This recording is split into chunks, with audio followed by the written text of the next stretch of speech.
The early 20th century was a time of great upheaval, marked by significant social, political, and economic changes. World War I had just ended, leaving behind a trail of destruction and disillusionment. Economies were in ruins and societies were deeply divided. The war had shattered the old world order, creating a vacuum of power and stability. It was from this fertile ground of discontent and chaos that fascism emerged, promising a new order and a return to greatness. Italy, reeling from the war and its aftermath, became the birthplace of this new political ideology. The country was struggling with economic hardship, social unrest, and a sense of national humiliation. Benito Mussolini, a charismatic and ambitious leader who promised a strong, unified Italy. He presented himself as the savior who could restore Italy's former glory. That is the glory of ancient Rome, seeing himself as a new Caesar and a new Augustus who would rebuild the lost empire of Rome. He appealed to Italians' new sense of national pride, which came in 1871 with the unification of Italy as a secular nation-state no longer controlled by the Pope, yet there persisted a desire for stability and order.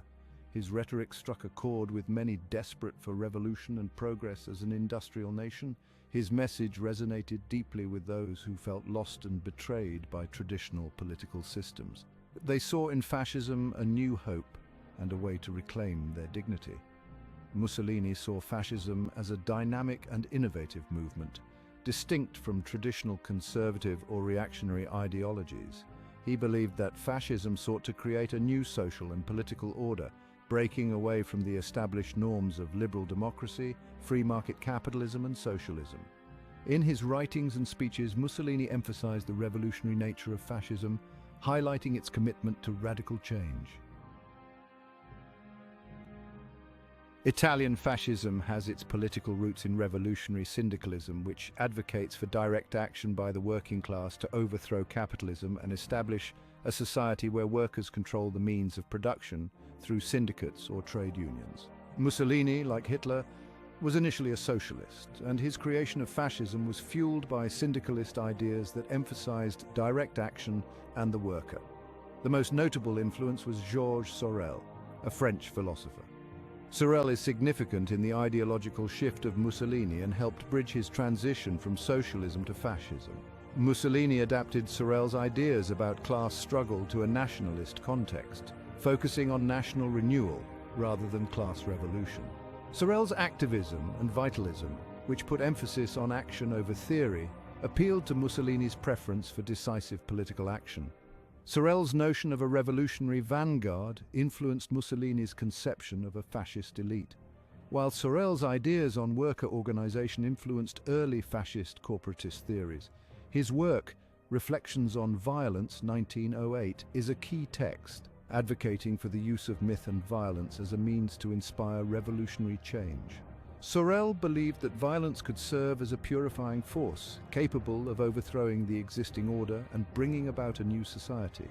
Mussolini adopted Sorel's views of revolutionary violence into fascist ideology, viewing it as a legitimate means to achieve political ends and enforce the new order.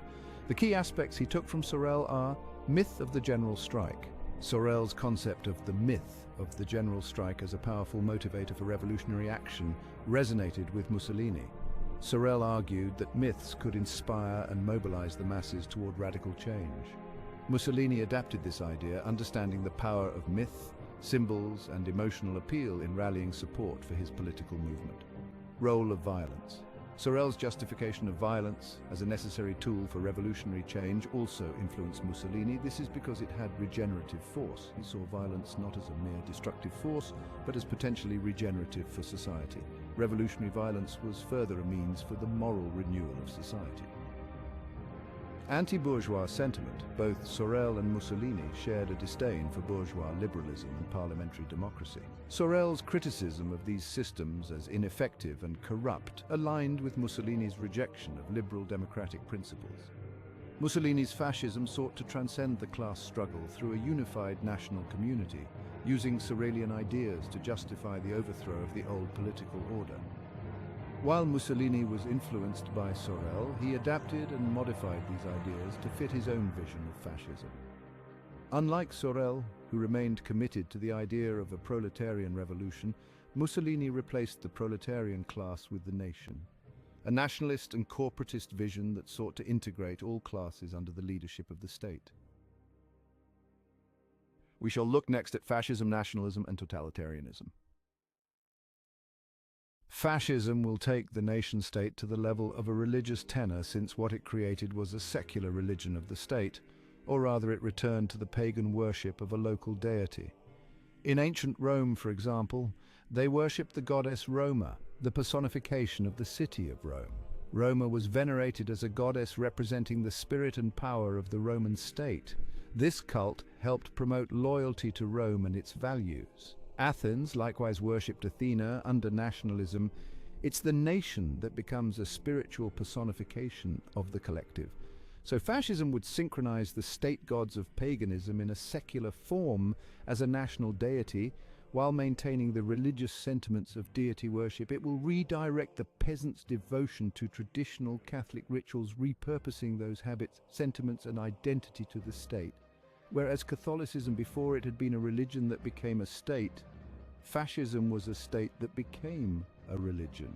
This also makes fascism distinctly collectivist. It emphasizes the supremacy of the nation or the state over individual interests, where the needs and goals of the state or the nation are above those of the individual. The individual only has an identity as part of the state. Fascism demands faith in the government, which includes unquestionable obedience to the leader. Personal liberties and freedoms are often suppressed in favor of what is deemed beneficial for the collective. Fascism will take the violent revolutionary call to direct action from syndicalism and mix it with nationalist idolatry to create a volatile concoction of revolutionary violence and totalitarian state worship. Centralized control. In a fascist state, power is centralized in the hands of a dictatorial leader and a single party. This centralization is meant to ensure that all aspects of society, including the economy, culture, and political life, serve the collective interests of the nation. All public goods belong to the state as a collective. This centralized totalitarian control is distinct to fascist nationalism, and not to be confused with mere patriotism. Where patriotism is a love of your land and country, nationalism is a collectivist identity which embraces centralized control and totalitarianism. In Germany, which was still grappling with the humiliation of defeat and severe economic hardship, proved particularly susceptible to fascist ideas. The Treaty of Versailles had left the nation in a state of despair. Under Nazism, the collective is the Volk, the German people who are the Aryan race. Nazism took identity politics and integrated a Darwinistic approach to identity, forming a race-based collectivism. Each fascist movement shared core principles of authoritarianism, nationalism, totalitarianism, and the rejection of democracy, adapting itself to its specific historical context and reflecting the unique challenges and aspirations of its people. At its heart, fascism was a deeply nationalistic ideology, glorifying the nation-state and giving it the spiritual and religious qualities of a god. Individuals were expected to subsume their own needs to the needs of the nation. This intense nationalism manifested in various ways. For example, fascist regimes often glorified their nation's past, sometimes inventing glorious histories. Where none existed, they promoted a sense of shared culture and destiny. They also emphasized the idea of national rebirth, reclaiming an ancient, often mythological past and its glory as a spring for achieving future greatness. Italy, for example, did not exist as a political state until 1871, but fascism will turn to the Roman Empire as the lost greatness of the Italian people, which they are destined to reclaim. While Hitler talks of the Third Reich, a new European empire with Nazi Germany as the successor to two previous historical German empires.